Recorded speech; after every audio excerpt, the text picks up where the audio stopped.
জীবনটা অবহেলার পাত্র। রেল লাইনের ধারে ছোট্ট একটা চায়ের দোকান ছিল। দোকানটা চালাতো নীরব, নামটার মতোই চুপচাপ মানুষ। সে কাউকে বিরক্ত করত না, কারো কাছে বেশি কিছু চাইতেও না। প্রতিদিন ভোরে দোকান খুলত, মানুষ এসে চা খেত, কথা বলত, হাসত, কিন্তু কেউ নীরবকে দেখত না।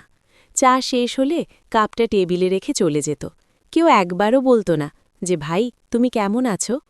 নীরব ভাবত, জীবনটা বুঝি অবহেলার পাত্র, যার দরকার আছে যতক্ষণ কাজে লাগে।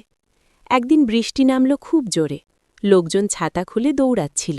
নীরব দোকানের সামনে দাঁড়িয়ে শুধু তাকিয়েছিল। হঠাৎ একটা ছোট ছেলে পিছলে পড়ে গেল। সবাই দেখল, কেউ থামল না। নীরব দৌড়ে গিয়ে ছেলেটাকে তুলে নিল। তার জামা ভিজে গেল, কিন্তু ছেলেটা হেসে বলল, কাকু তুমি ভালো মানুষ। এই কথাটা নীরবের মনে গেঁথে গেল। সেই দিন সন্ধ্যায় দোকান বন্ধ করে নীরব আয়নার সামনে দাঁড়াল।